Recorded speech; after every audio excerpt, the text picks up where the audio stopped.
오늘의 말씀은 출애굽기 20장 3절에서 6절, 구약 112쪽입니다. 제가 가지고 있는 성경도 112쪽입니다.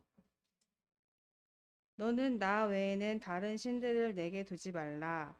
너를 위하여 새긴 우상을 만들지 말고 또 위로 하늘에 있는 것이나 아래로 땅에 있는 것이나 땅 아래 물속에 있는 것에 어떤 형상도 만들지 말며 그것들에게 절하지 말며 그것들을 섬기지 말라. 내 하나님 여호와는 질투하는 하나님인즉 나를 미워하는 자의 죄를 갚되 아버지로부터 아들에게로 3, 4대까지 이르게 하거니와 나를 사랑하고 내 계명을 지키는 자에게는 천대까지 은혜를 베푸느니라. 조인선 목사님께서 나 외에는 다른 신들을 이라는 제목으로 하나님의 말씀을 전하시겠습니다. 우리 하나님의 은혜와 평강이 성도님들의 가정에 충만하시기를 바랍니다. 하나님께서 이스라엘과 언약을 맺으시면서 너희들이 내 언약을 지키면 나는 너희 하나님이 되고 너희들은 내 백성이 되리라 이렇게 말씀하셨어요. 그리고 그 언약으로 주신 것이 출애굽기 20장에서 24장까지 나오는 여러 가지 율법들입니다. 오늘은 그 율법들 중에서 10계명, 제1계명과 2계명에 대해서 말씀드리겠습니다. 오늘 두 계명에 대해서 말씀드릴 때 오늘은 무슨 스토리가 있는 것이 아니고 여러 가지 하나님을 섬기는 방법들에 대해서 말씀을 드릴 것이거든요. 그래서 이것들을 여러분들은 다 기억하시기가 어려울 것입니다.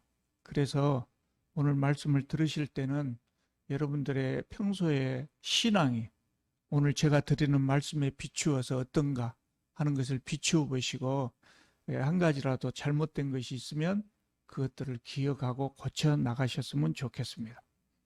제1계명은 너는 나 외에는 다른 신을 내게 두지 말라 이런 말씀입니다. 1계명이 우리에게 이야기하고자 하는 것은 예배의 대상입니다. 예배의 대상. 우리는 누구에게 예배를 드려야 하는가 하는 그 예배의 대상에 대한 계명입니다. 제1계명이 우리에게 요구하는 것이 뭐냐면 하나님만을 유일한 참신으로 알고 인정하고 그분에게만 예배를 드리라는 것입니다. 우리는 모두가 다 하나님을 믿기 때문에 이 자리에 나왔습니다. 모두 다 하나님을 유일하신 참신으로 섬기는 사람들입니다. 그런데 중요한 것은 뭐냐면요. 우리가 하나님만 섬긴다고 그렇게 알고 믿고 있음에도 불구하고 우리 신앙 속에 하나님 외에 다른 것들을 섬기는 경우가 종종 있을 수 있어요. 스스로 의식하지도 못한 채 그런 경우가 있을 수 있어요. 그래서 이 말씀이 또한 중요한 겁니다. 우리 하나님을 믿는 사람들이기 때문에 하나님 외에는 다른 신을 안 둔 것 같지만 그럴 가능성을 우리는 가지고 있어요. 그래서 루터가 뭐라고 말하냐면 당신의 마음이 집착하는 대상, 또 신뢰하는 대상, 그것이 바로 당신의 하나님이다. 그렇게 말했어요. 그러니까 내가 하나님을 믿는다고 하면서도 돈에 집착하고 재물을 신뢰한다면 그 돈이 그 재물이 나의 하나님이 될 수 있다는 거예요. 예수님께서 일찌감치 이것을 예상하셨어요. 우리는 지금 자본주의 사회에 살고 있기 때문에 돈이 굉장히 중요하지요. 그런데 예수님 시대는 자본주의가 아님에도 불구하고 예수님 그 예상하셨어요. 그래서 예수님을 믿는 신앙에 필적할 만한 그런 예수님의 라이벌이 될 수 있을 만한 대상으로 재물을 생각했어요. 그래서 예수께서 하나님과 재물을 겸하여 섬겨서는 안 된다고 말씀하신 거예요. 돈은 믿음직하지요, 사실. 우리가 자본주의 사회에 살고 있기 때문에 돈은 굉장히 믿음직해요. 우리가 통장에 한 30억쯤 현금이 들어있다면 참 든든할 것입니다. 그렇게 신뢰할 만한 대상이 되는 것은 사실입니다. 그런데 돈이나 재물이라고 하는 것은 우리의 절대적인 신뢰의 대상이 될 수는 없어요. 그런데 그것을 절대적으로 신뢰하는 사람들이 있어요. 돈을 너무 사랑하고 돈에 집착하고 그렇게 사는 사람들이 있어요. 그 사람은 자기 입으로 하나님을 믿는다고 신앙 고백을 할지라도 하나님을 섬기는 사람이 아니고 재물을 섬기는 사람이라는 겁니다. 그게 루터가 하는 말이에요. 심지어 우리가 하나님을 신뢰한다고 할지라도 하나님을 신뢰합니다. 그런데 그 신뢰하는 방법이 마음속으로 어떻게 신뢰하고 믿느냐에 따라서 그 대상이 하나님이 될 수도 있고 바알이 될 수도 있습니다. 무슨 말인가 하면 우리가 하나님을 믿는다고 하잖아요. 하나님을 열심히 믿는다고 열심히 예배당에 다니고 그럼에도 불구하고 하나님은 내가 헌금을 많이 바치면 나에게 재물의 복을 주신다. 헌금만 많이 바치면 재물의 복을 주신다라고 믿고 있다면 그것은 여호와 신앙이 아니라 바알 신앙이라는 거예요. 바알 신앙, 무속 신앙이라는 거예요. 하나님을 믿을 때 헌금만 많이 바치면 하나님께서 나에게 재물의 복을 주신다고 이렇게 믿는다면 그것은 마치 무속 신앙의 신들이 맛있는 것 갖다 바치면 소원 들어준다. 그 신앙하고 다를 바가 없다. 그래서 그 신앙은 여호와 하나님을 믿는 신앙이 아니라는 거예요. 요새는 부흥회가 사라져 버렸습니다. 사라졌는데요. 부흥회 사라진 이유가 있습니다. 근데 과거에 부흥회 할 때 저는 젊어서 그런 이야기를 들어본 적이 있어요. 그 설교라고 할 수도 없는 것인. 어느 날 부흥 강사가 우리 교회에 와갖고 하는 말이 이 교회 성도님들은 복 받을 준비가 너무 안 돼 있는 것 같다고. 11조를 할 때 왜 10분의 1만 하냐고. 그렇게 말해요. 100만 원 번다고 10만 원 10일 줄 것이 아니라 1000만 원 벌 것으로 믿고 100만 원을 헌금을 하라 그거예요. 그럼 하나님이 1000만 원 주실 줄 믿습니다. 그러니까 또 아멘 하신 분도 있대요. 나는 하나님께서 그런 복을 주신 것 같아요. 그때가 30대 초반이었는데 적어도 가짜 목사는 분별할 수 있는 그런 눈을 저에게 주신 것 같아요. 그 말을 듣자 속에서 분노가 치밀어 올랐어요. 저거는 목사가 아니고 무당이다. 절대적으로 저건 목사가 아니고 무당이다. 그런 생각이 들었어요. 마음속으로는 당장 쫓아가서 그냥 끄집어 내리고 싶었지만 그때 우리 담임 목사님을 제가 신뢰하는 목사님이었어요. 그래서 그분하고 관계가 어그러질까 봐 차마 그러질 못했어요. 세상에 하나님을 그렇게 설명한다고 하면 이거는 하나님을 하나님으로 설명한 것이 아니라 바알 신하고 잡신하고 똑같은 수준으로 놓고 하나님을 본 거예요. 우리가 아무리 입으로 하나님을 외친다고 할지라도 마음속으로 그렇게 생각하고 있다면 그건 하나님을 섬기는 것이 아니라 바알을 섬기는 것이 된다고요. 또 교회의 간판을 대한예수교 장로회라고 붙어 있을지라도 목사가 성도들에게 그렇게 가르치고 성도들이 그런 신앙을 가졌다면 그것은 여호와 하나님의 교회가 아니라 바알의 교회가 되는 것입니다. 하나님께 예배드린다고 하는 것은 단순히 예배에 참석한다고 하는 것만을 의미하는 것이 아니고 하나님께 최고의 가치를 두는 겁니다. 돈 중요합니다. 신뢰할 만합니다. 그런데 하나님만큼은 아니라고. 하나님만큼은 아니라는 것이에요. 하나님에게 최고의 가치를 둬야 돼.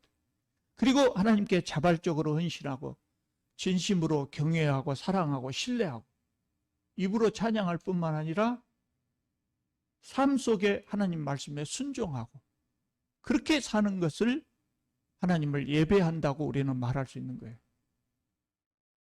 부자가 되기 위해서 하나님을 믿는 사람은 하나님께 최고의 가치를 두는 것이 아니라 재물의 최고의 가치를 두는 거예요. 부자가 되기 위해서 하나님을 믿기 위해서 그냥 하나님을 믿기 위해서 믿는 것이 아니라 하나님이 나를 부자로 만들어 주기 때문에 믿는다면 사실은 재물을 섬기는 거예요. 재물의 최고의 가치를 두는 거예요. 그래서 이것은 제1계명을 어기는 것입니다. 제1계명이 우리에게 요구하는 것, 그것이 뭐냐면 소열이 문답 제1문 1답하고 같아요. 소열이 문답 제1문 1답은 인생의 목적에 관한 문답입니다. 인생의 이게 문이 이렇게 되어 있습니다. 인생의 목적이 무엇입니까? 인생의 목적은 하나님을 영화롭게 하고 그를 영원토록 즐거워하는 것입니다. 이렇게 되어 있어요. 외우셔야 됩니다. 예, 우리가 하나님을 믿으면서 인생의 목적도 제대로 정립이 안 됐다면 곤란하죠. 하나님을 영화롭게 한다는 것은 우리의 삶을 통해서 하나님께 영광을 돌린다는 거예요. 내가 사는 모습을 다른 사람이 보고 아, 저 사람을 보니 정말 하나님이 계신 것 같다. 이렇게 느끼도록 하는 것이 하나님을 영화롭게 하는 것입니다. 또 그를 영원토록 즐거워한다는 말은 내가 하나님을 섬기는 것을 가장 큰 기쁨으로 여기고 산다는 거예요. 하나님이 나와 함께 동행하시는 것을 기쁘게 여기고 산다는 거예요. 우리말 표현으로는 하나님을 즐거워한다는 표현이 없어요. 영어를 그대로 번역하다 보니까 직역에서 이렇게 나왔지만 하나님을 섬기는 것을 가장 큰 기쁨으로 여긴다는 거예요. 그럼 우리가 왜 이것을 우리의 인생의 목적으로 삼아야 되느냐? 하나님께서 우리를 그렇게 만드셨기 때문이에요. 하나님이 우리를 그렇게 만드셨어요. 하나님께서 우리를 만드실 때 하나님과 더불어서 다정하게 그렇게 살아가면 가장 행복한 삶을 살 수 있도록 우리를 만드셨어요. 그래서 우리는 그것을 인생의 목적으로 삼아야 돼요. 사람뿐만 아니라 세상의 만물이 그 만들어진 목적에 따라서 살아갈 때 가장 좋습니다. 세탁기를 가지고 청소를 하면 청소가 안 됩니다. 청소기 가지고 세탁을 하면 세탁이 되겠습니까? 만들어진 목적에 따라서 사는 것이 가장 좋다고 해요. 인생도 마찬가지입니다. 그렇게 사는 것이 사람에게 가장 복된 삶이 되는 것입니다.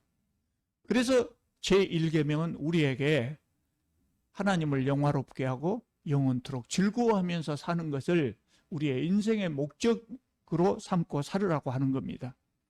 제1계명이 금하는 것이 있습니다.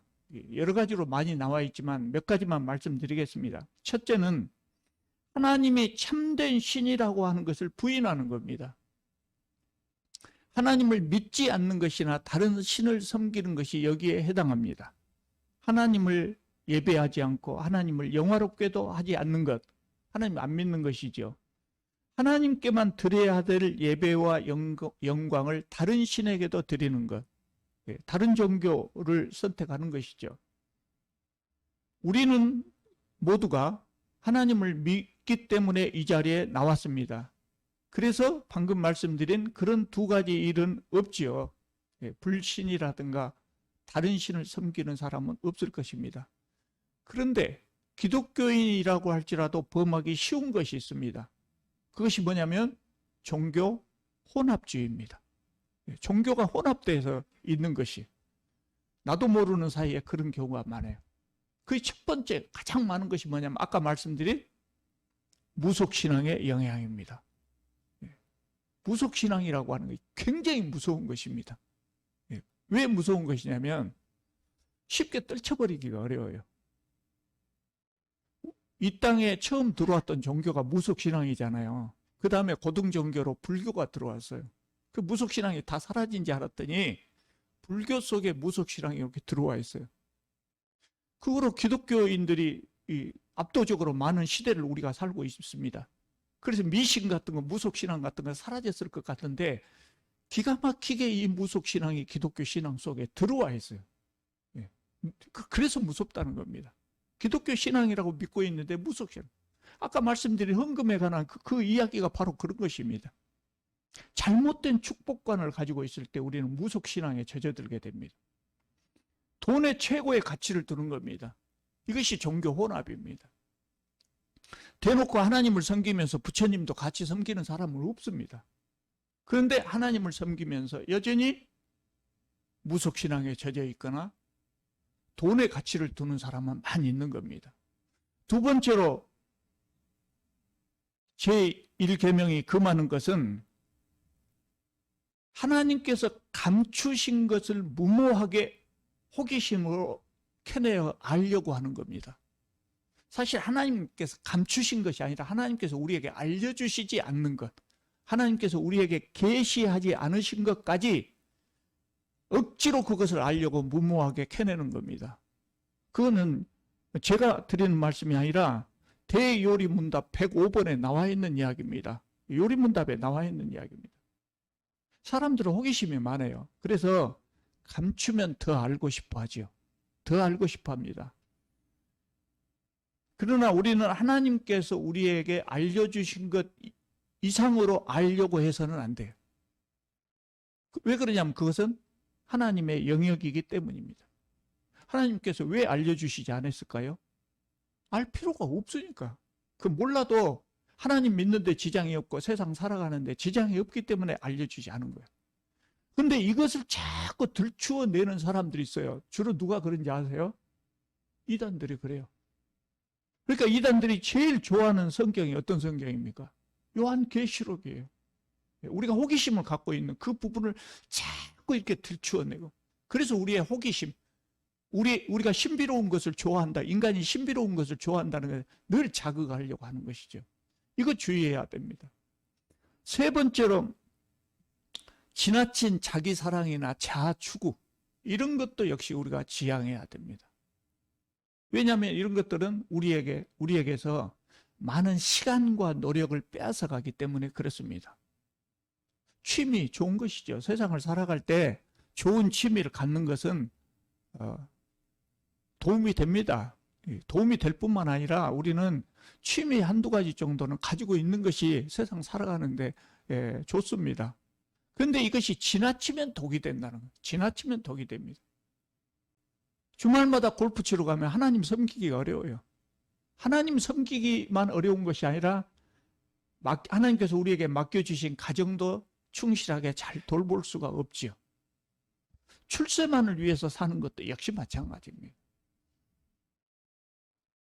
네 번째로 자기가 만든 하나님을 섬기는 겁니다. 많은 기독교인들이 이런 잘못을 범합니다. 자기 나름대로 하나님을 추정을 해요. 하나님은 이럴 것이다. 또 하나님은 이래야 한다고 생각하는 사람들도 있어요.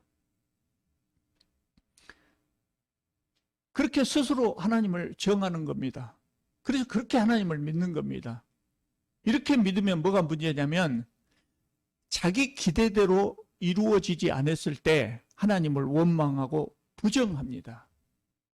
하나님을 원망하고 부정하고 심한 경우는 신앙을 버리기까지 하는 겁니다. 이것은 여호와 하나님을 섬기는 것이 아니고 스스로 존재하고 계신 위대하신 그 하나님을 섬기는 것이 아니고 자기가 만든 새로운 신을 섬기는 겁니다. 새로운 자기가 창조해낸 신을 섬기는 겁니다. 많은 기독교인들이 이런 잘못을 범하거든요. 심지어는 하나님을 생각할 때 자기 욕망을 충족시켜주는 수단으로 여기는 사람들도 많이 있어요. 그래서 자기가 원하는 것을 주셔야 하나님이고 그렇지 않으면 주저하지 않고 하나님을 버립니다. 이것이 자기가 만든 신을 섬길 때 문제가 되는 것입니다. 자, 제2계명으로 넘어가 보겠습니다. 제2계명은 우상을 섬기지 말라 그랬어요. 근데 1계명과 달리 우상을 섬기지 말라고 하는 이유를 더 길게 말씀하고 있어요. 다시 한번 보겠습니다. 너를 위하여 새긴 우상을 만들지 말고 또 위로 하늘에 있는 것이나 아래로 땅에 있는 것이나 땅 아래 물속에 있는 것에 어떤 형상도 만들지 말며 그것들에게 절하지 말며 그것들을 섬기지 말라 그랬습니다. 우리가 얼른 생각해 보면 이스라엘 사람들은 유일신을 섬기는 사람들입니다. 그런데 이 계명이 필요할까? 하나님을 섬기는 사람들이었는데 그런데 우상을 만들지 말고 섬기지 말라고 말할 필요가 있을까? 그런 생각이 들어요. 그런데 이럴 필요가 있었어요. 왜냐하면 이스라엘의 주변 국가들, 메소포타미아로부터 이집트에 이르기까지 이스라엘 주변의 모든 국가들이 우상이 있었어요. 그 모든 국가들이 자기가 섬기는 신의 형상이 있었어요.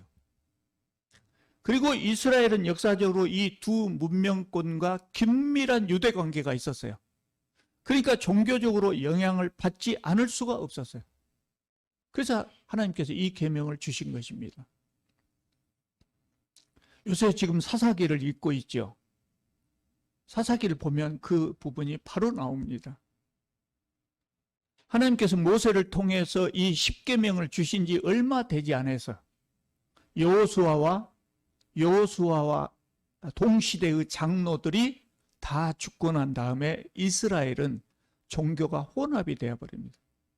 그래서 사사시대 거의 400년 동안을 여호와 하나님만 섬긴 것이 아니라 주위에 있는 다른 사람들이 섬기는 바알도 섬기고 아스타롯도 섬기고 여러 신을 같이 섬겨버립니다. 우상을 만들지 말라는 말씀은 여호와 이외의 다른 우상을 만들지 말라. 당연히 그것도 해당되지만 하나님의 형상도 만들지 말라는 거예요. 하나님의 형상도 만들지 말라. 이스라엘 사람들은요, 줄곧 하나님의 형상을 만들고 싶어 했어요. 오늘 우리 시대에는 하나님의 형상이 필요한 사람 없어요. 하나님의 사진이 있으면 좋겠다고 생각하는 사람 없어요. 왜냐하면 우리 시대에는 하나님은 형상이 없는 분이라고 하는 것을 안 믿는 분도 다 알고 있기 때문에. 그런데 이 고대 사회에서는요, 아까 말씀드린 대로 이스라엘 주변 국가들이 다 형상이 있었어요. 그러니까 그런데 느닷없이 모세가 이스라엘 사람들에게 와서 우리는 여호와 하나님을 섬겨야 되는데 여호와 하나님은 형상이 없는 하나님이다. 안 보이는 하나님이다. 그러니까 감이 제대로 잡히지 않는 거예요. 감이 잡히지 않는 거예요. 그 줄곧 하나님의 형상을 갖기를 원했어요. 근데 하나님은 이것을 절대적으로 금하셨어요. 왜 그랬을까요? 하나님의 형상이 있으면 믿기가 더 쉬울 거예요. 눈에 보이고 손으로 만져지고.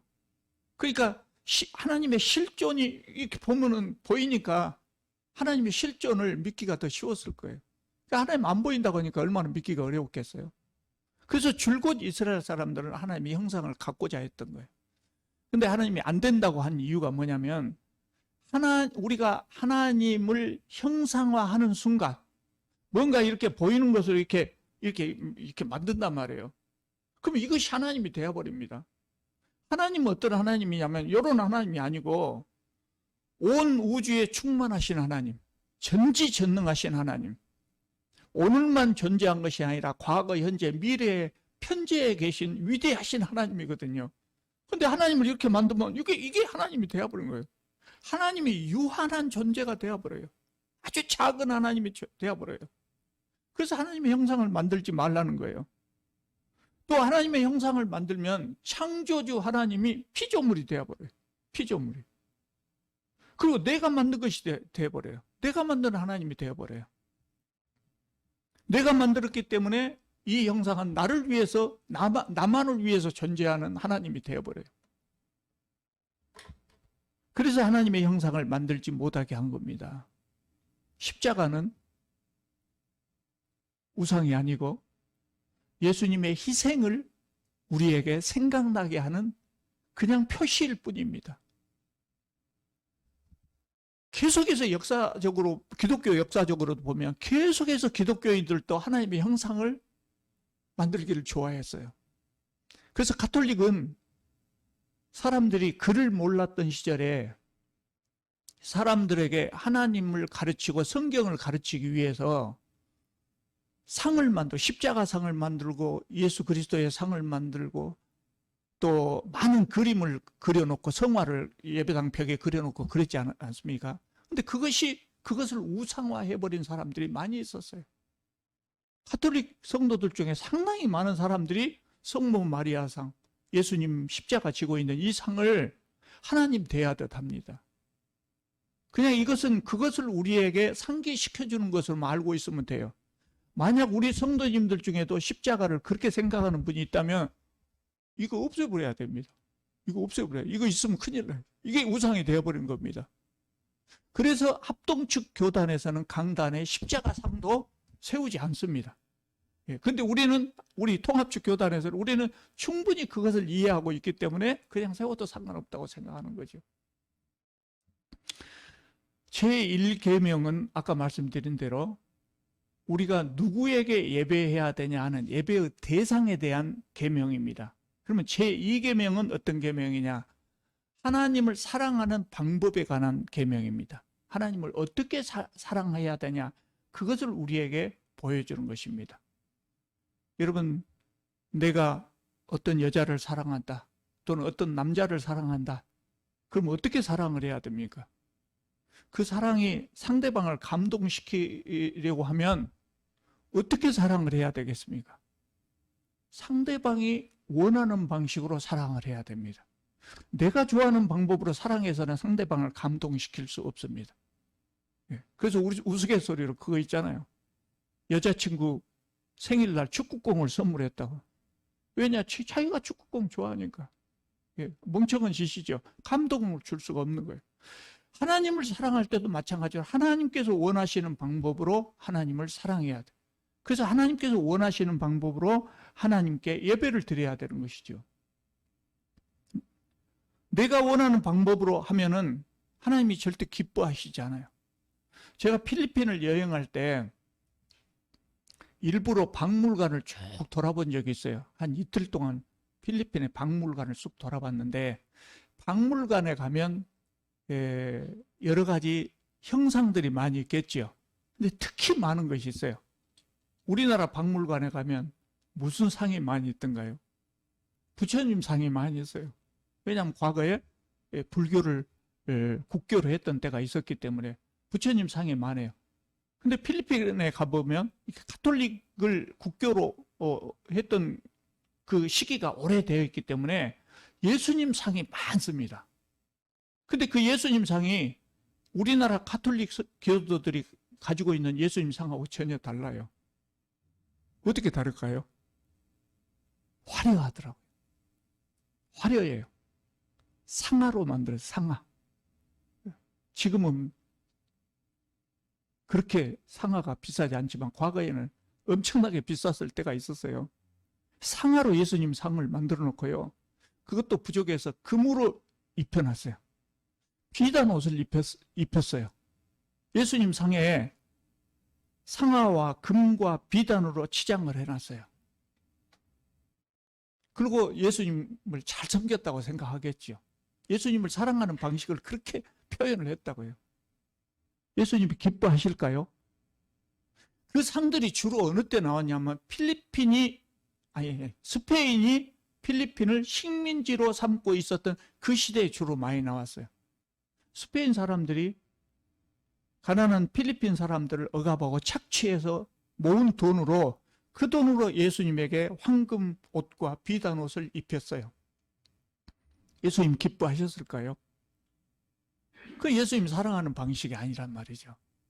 차라리 그 돈으로 가난한 사람들에게 밥 한 끼라도 먹였으면 더 좋았을 것이고, 더 좋은 방법은 아예 억압하고 착취하지 않았으면 더 좋았을 것이고, 그렇게 억압하고 착취하면서도 하나님은 내 편이고 예수님은 내 편이라고 예수님을 그런 상으로 만들었다고요.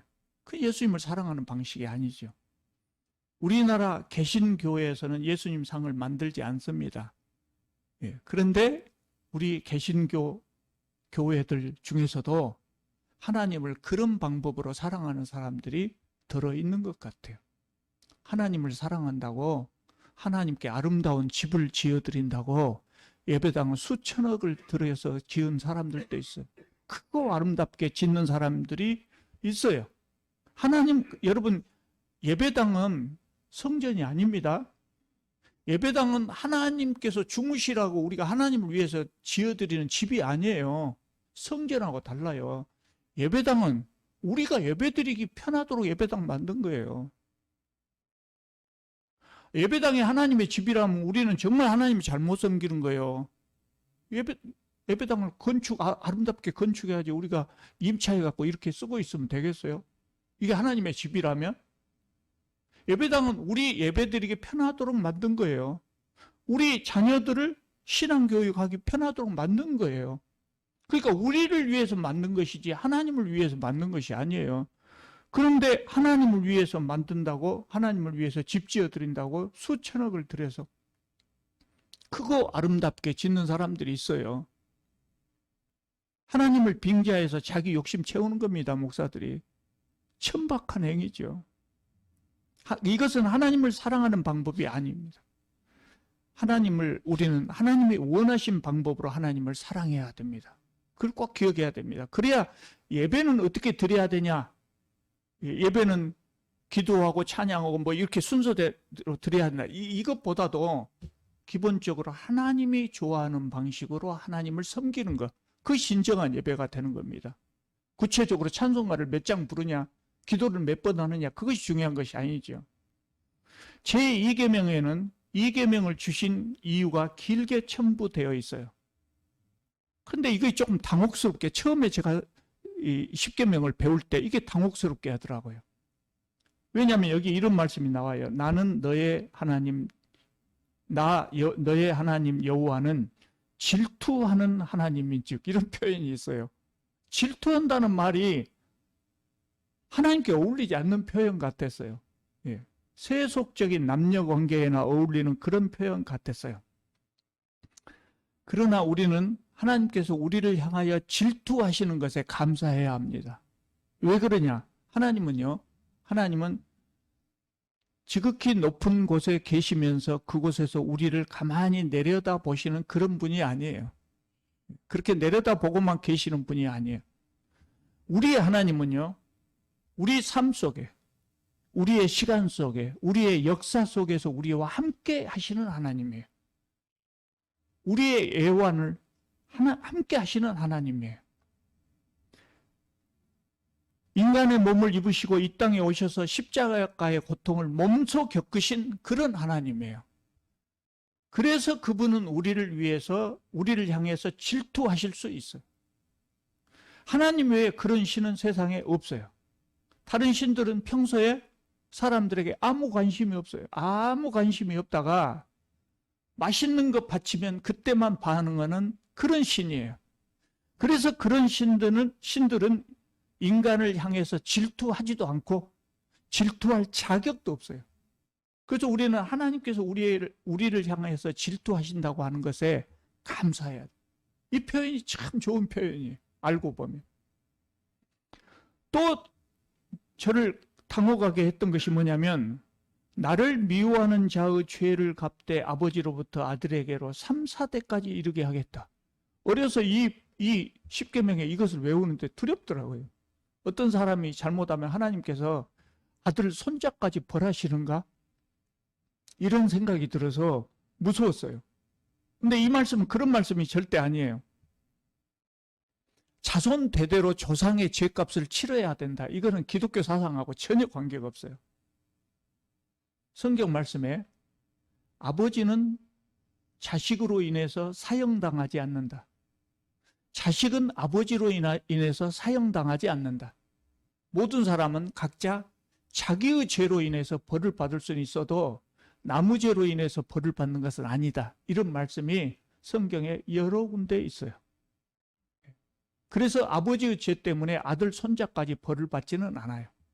그러면 10계명에 나와 있는 이 말씀의 의미는 뭐냐? 3, 4대까지 이른다는 표현은 진짜 자손 3, 4대까지 벌을 받는다는 것이 아니고요. 10계명이 주어졌을 당시의 그 상황이 어떤 상황이냐면, 한 울타리 내에 가족들이 모여 사는데 한 울타리 내에 3대, 4대가 함께 모여 살았어요. 함께 모여 살았어요. 지금은 뭐 3대 같이 사는 집안도 별로 없잖아요. 3, 4대가 같은 울타리에 모여 살았어요. 그러니까 그 집안의 가장이 벌을 받으면 그것이 바로 아들, 손자까지 모든 사람에게 바로 영향을 미쳐요. 가장이 노름판에 가가지고 땅을 잃어버렸다. 그러면 가족이 모두 다 거지가 되는 거예요. 그런 시대예요. 그래서 아버지가 잘못하면 아들 손자에게까지 그 영향을 미칠 수 있으니 조심하라고 하는 의미로 이것을 첨부해 둔 거예요. 그런데 그것보다 더 중요한 것은 뭐냐면 죄는 3, 4대까지 있고 은혜는 1000대까지 미친다는 말씀이에요. 하나님은 우리에게 벌은 가능한 한 적게, 그리고 은혜는 가능한 한 많이 주시고자 하는 겁니다. 그런 하나님입니다. 그래서 시편 기자가 노래하기를 그의 노여움은 잠깐이요 그의 은총은 평생이로다, 이렇게 노래했습니다. 오늘 1계명과 2계명에 대해서 여러 가지로 살펴봤는데 우리는 오직 여호와 하나님, 그 하나님만을 참신으로 알고 믿고 또 하나님을 바른 방법으로 믿고 예배할 수 있기를 바랍니다. 기도드리겠습니다. 거룩하신 하나님, 저희들은 주님만을 섬기기 원합니다. 혹시 저희들이 부주의함으로 또는 무지함으로 하나님을 잘못 섬기지 않도록 저희들을 인도하여 주시옵소서. 지혜의 성령께서 깨우침을 주시옵소서. 하나님에 대한 바른 믿음을 주시옵고 하나님 말을 신뢰하게 하여 주시옵소서. 예수님의 이름으로 기도드립니다. 아멘.